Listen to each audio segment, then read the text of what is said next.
Hey folks, how you doing? Well, this video is going to be not so much a review of CMA Live 17, but more my thoughts on some of the speakers, the ones that have influenced me in the weeks that have followed since CMA Live, and also the main messages that I took from it and how it's inspired me with the way I'm moving forward with everything. So I have no structure for this video. I'm going to just riff along and talk about my feelings of it and what I got out of it.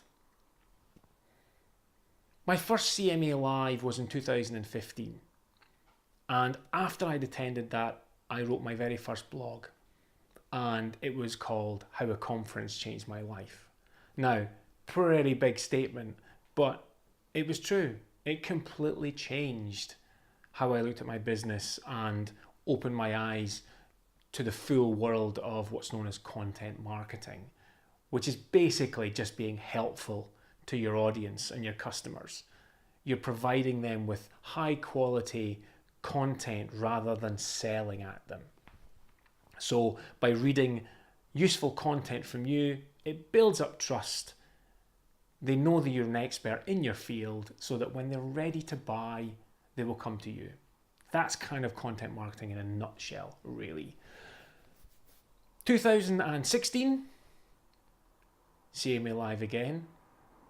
And again, at the end of it, pretty much changed my life, moved my business onto a whole new track.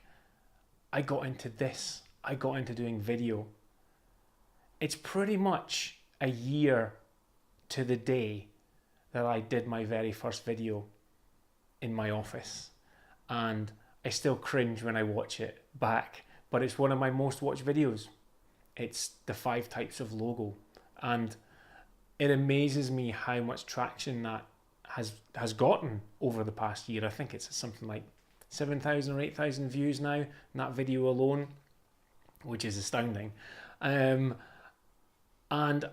it was hard, video was hard, but I knew that it was the thing to get into.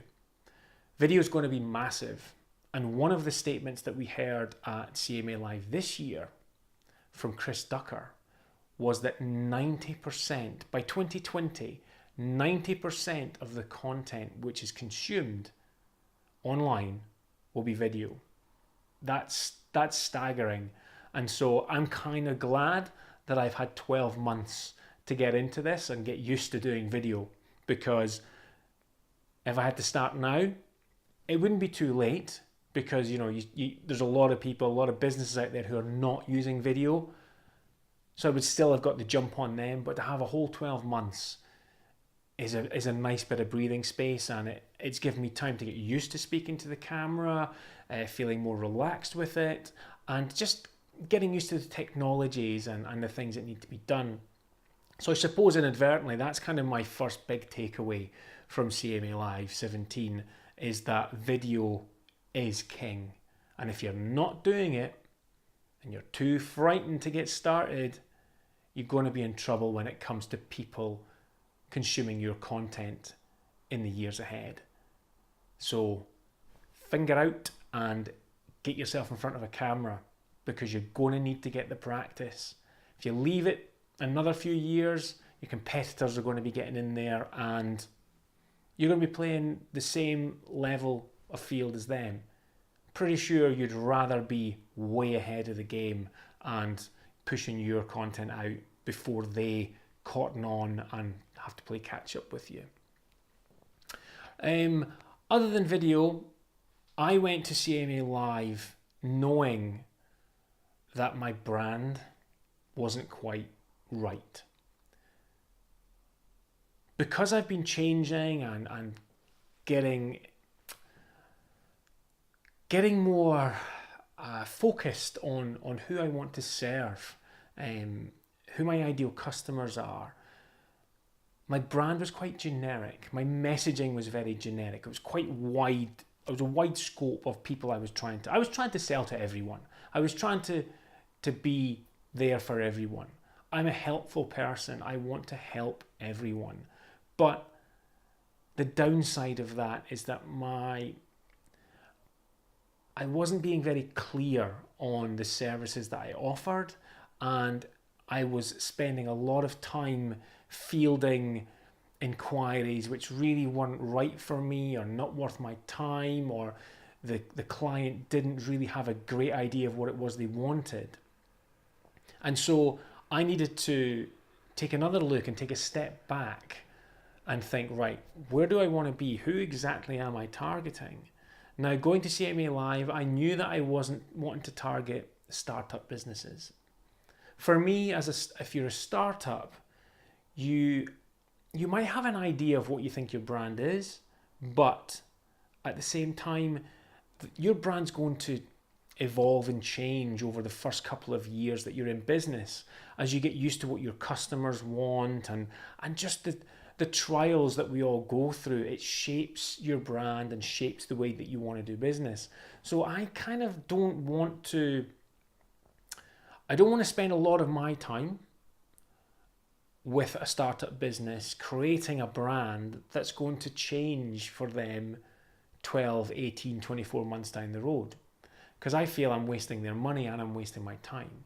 What I would much rather do is, if a startup business came to me, I would probably offer them a couple of hours of brand consultation where we can discuss what they need to do over the next 12 to 24 months so that they're ready in 2 years' time to really invest and build a great brand identity and a great brand message and all of the stuff that goes around with creating a superhero brand, a brand with powers, rather than something which is like cobbled together over 12 months, which is what a lot of businesses do. And so that's the people that I'm targeting, the ones that have created a brand in the first few weeks or months of their business. They've cobbled it together, they're not sure what they're doing. And now 2 or 3 years down the road, they can see that their brand doesn't fit. It's not right for them. They've changed, or the business has evolved from where it was when they started a couple of years before. This is when they need my help. This is when they're ready to really go deep into their brand and build something which will last the test of time for their business. Those are the people that I want to target. I just wasn't sure how to do it. And CMA Live helped crystallize that. Through the various talks, Roger Edwards talking about basically the amount of jargon that's used in marketing and by corporates, and not just large corporates, smaller businesses use it too. They use jargon, and that kills off communication between you and your customer. If they don't know what it is you're saying, how can they possibly know what it is that you're trying to do for them? And so Roger's talk struck a chord with me, because I've been dabbling in a few videos that try to break down on design jargon and brand jargon. I did a talk in January of this year, 2017, called How to Brand Like a Superhero, where I took phrases like brand tone of voice, brand values, brand mission, and reinterpreted them as if you were creating a superhero, a new superhero, and related these brand, I suppose, jargony terms more into a simple way of looking at it through the eyes of creating a superhero. And Roger actually said that it was one of the best branding talks that he'd heard, which was amazing for me. And that kind of started my journey into, right, how can I break down a lot of this jargon into simple terms and make it easier for my audience to understand? And video, again, has been great for that. Another person that whose talk I took a lot of insights away from were Karen Reyburn. Karen is from The Profitable Firm, and Karen did one of the lightning talks. Now, the lightning talks at CMA Live are short 15-minute talks given by members of the Content Marketing Academy or CMA community. And Karen's talk was on the power of niche and how you should niche down into your industry and really go super focused on an area and cater for that audience. And that's, again, kind of what I'm trying to do by looking at businesses that are a few years old and are looking to rebrand. And I should probably say as well, if someone has had a few businesses before and it's a new startup, then there is a case to be looked at there to work with them, because they have the experience and they know how things can change. But that's kind of, widening things again. So I really need to look at my focus and see where I want to niche down. And I do think that sort of 2-3 year entry point for people running a business is where I want to work with them. You could have businesses which are 5-10 years in who want to rebrand. They're ideal as well. It's just people that know exactly where their brand is at and exactly what they need to do. And I can help them out much more than someone that's just a little bit scatty and unsure about what they're trying to do. Now, I'm very aware that I've got no notes for this video, and I will probably miss people out whose talks were given at CMA Live. And it does not mean that I didn't take anything from it. I took something from every single talk at CMA Live. It was just amazing and mind-blowing. All I'm doing here is I'm just wanting to get across the talks which have affected my business, because of course you'll take something away from every single speaker, but some speakers just talk about a subject which is right for you at that specific time. And that's what I love about going to CMA Live, that there is always a few which are bang on the money for what I need at that precise moment in time. There are, I think, something like 20 blog reviews now of CMA Live 17. So I'll make sure that in the comment section of this video, I will link through to those so that you can read reviews from other delegates and CMA members on what they got, and also what all the other speakers were talking about. I suppose the biggest thing for me from the conference was getting a one-to-one session with Erika Napoletano, and it was mind-blowing in terms of what it did for me. Now, I'd sent Erika before the conference. I didn't really know much about Erika's stuff. I'd seen a TEDx talk that she'd done, which was kind of the power of unpopular, about kind of being kind of the one that stands out. Use that for your benefit. You don't have to fit in. You don't have to be part of the crowd. You can stand out and be successful, be your own thing. And that's what I've been trying to do. You can imagine how many designers there are out there. Thousands, hundreds of thousands of designers. And I've got to stand out. I've got to attract people to me who want to work with me. And you need to do your own thing. You can't be like everybody else. You have to be you. And so I wanted to get in touch with Erika and say how much I loved her TED talk, and it would be great if I could grab 5 minutes of her time. And Erika messaged me back saying, basically, fuck that. I'm going to give you an hour. I'm going to give you an hour of my time, and we can talk about the problems that you're having with your brand and how you want to move forward with it, which was mind-blowing. So at the conference, hooked up with Erika, and we went and had an hour one-to-one, which, by the way, turned into 2 hours, a 2-hour session. And it just was, the 2 hours just went by like that. It was so fast, but I cannot say how much Erika helped me with getting clarity on where I needed to go. I told Erika about the superhero talk that I did, in which I wore a Superman onesie, by the way, very ill-fitting and baggy Superman onesie, and what I was trying to do and the market I was trying to get to. Now, I've got this brand, I suppose, sub-brand called Rock Your Brand, which I'd been using, which seemed right and seemed perfectly fitting for me, because that's kind of what I do. I love rock, I love metal, and I just wanted to bring it into the business. But what I was finding was I was struggling to turn my message into the rock your brand mentality. And I was worried that it was actually putting people off, people that I could help, people that would actually benefit from working with me and like working with me, maybe getting put off by this whole heavy metal rock thing and thinking that's not what I want for my brand.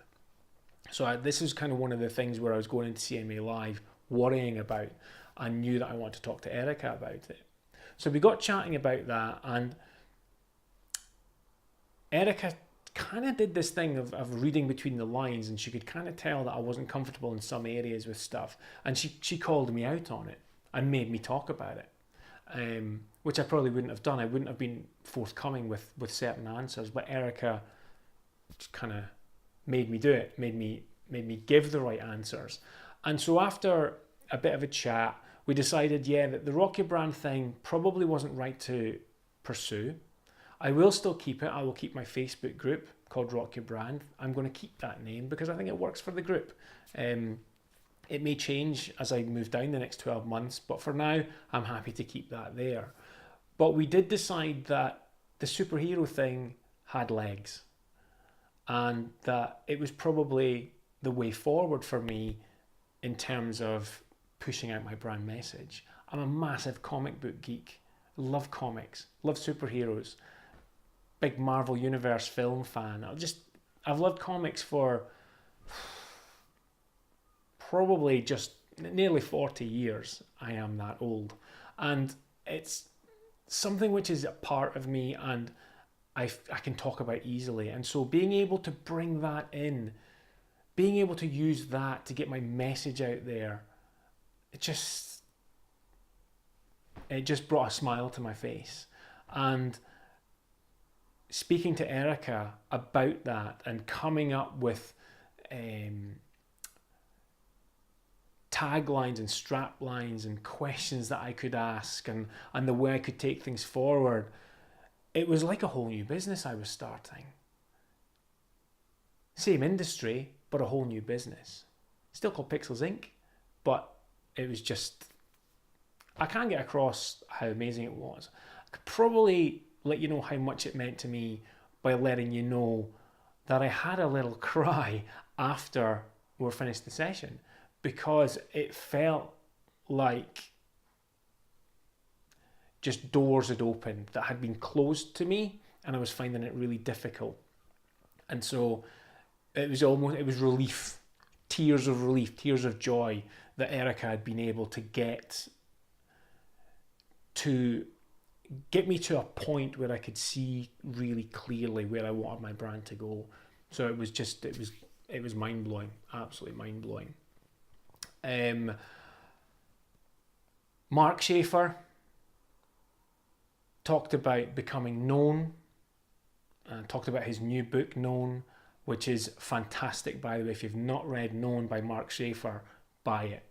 It's a game changer. It will make you look at how you can become known in your industry, be the expert, not a celebrity, not famous, but known, which is more important in terms of engaging with your audience and bringing them into you. I'd rather be known for being an amazing brand designer than being a celebrity on YouTube or, something like that. I don't think I would ever be a celebrity anyway. I don't think I've got the mad outgoing personality for that. I'm a bit more relaxed and I'm a bit more reserved. But Mark's been a massive influence on me since CMA 2016, where I did my first public speaking talk. Mark gave me a little golden nugget piece of advice the evening before I did my talk, and I've used that advice for every talk and workshop I've done since, and it's been so helpful and so useful. And his book as well, Known, has been fantastic as well for bringing me forward.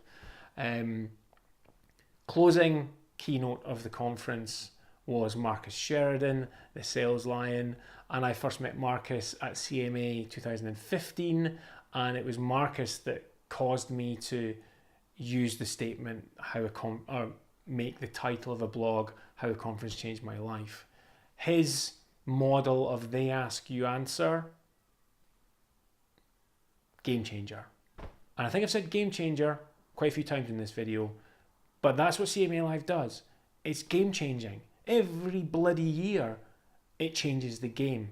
It levels me up to something new, pushes me forward for another 12 months, gets me excited about where I can go, gets me excited about my business. And Marcus came again this year, closing keynote, talk he'd never given before, very emotional talk, a bit about his history, a bit about how he got to where he is, and you could relate. The things he were talking about you could relate to, and you could see how it could benefit you. It was a fantastic way to close the conference, and I'd done a video workshop with Marcus and George B. Thomas on the Wednesday, the day before the 2-day conference started. So I had 3 days of heavy learning, and I'd also had 3 social events in the evenings. So by the time it hit that Friday at 5 p.m, my brain was mush. But it was mush which I was like raring to get back home to Dundee. The event was in Edinburgh. Get back to Dundee and just untangle the spaghetti of action points and things that I needed to do and things that I really wanted to get embedded into my business. It really was just a jumble of, holy shit, what am I going to do with all this stuff? So it's now about 9 or 10 days now since the end of that conference, and it's taken me this long to kind of get everything into perspective, get my notes written down, see where I'm going. Yesterday I released a new logo for Pixels Inc, which is more on brand now that I know exactly where I'm going. That's a great point for me. That's been languishing for 2 years. I'm now ready to do it. I'm now ready to launch it. Website's next. I'm going to work on that. I'm going to get that up and just work on that over time. The important thing is that I get a first draft up, get my messaging out there. I've got new services in terms of how people can work with me. They can work with me through video calls now. Don't have to take on full branding services. Video calls, you can do an awful lot with clients to help them with their brand. It's not all about design. I've got a lot of knowledge up here that can help people. And so these 1 hour focused calls I think are going to be very, very useful. And again, that's come out the back of CMA Live. So that's it. That's my feedback for CMA Live 2017. If you have watched all of this video, good for you. I hope that you took some of my enthusiasm away from it, and just check out the CMA. It's the website is www.cmauk.co.uk, and you will get links through to CMA Live and also find out more about the community. If you want to buy tickets for it, it's in Edinburgh, June 2018, and I'll put a link in the comment section below and you can go check out the website. So thanks for watching, guys, and stay creative.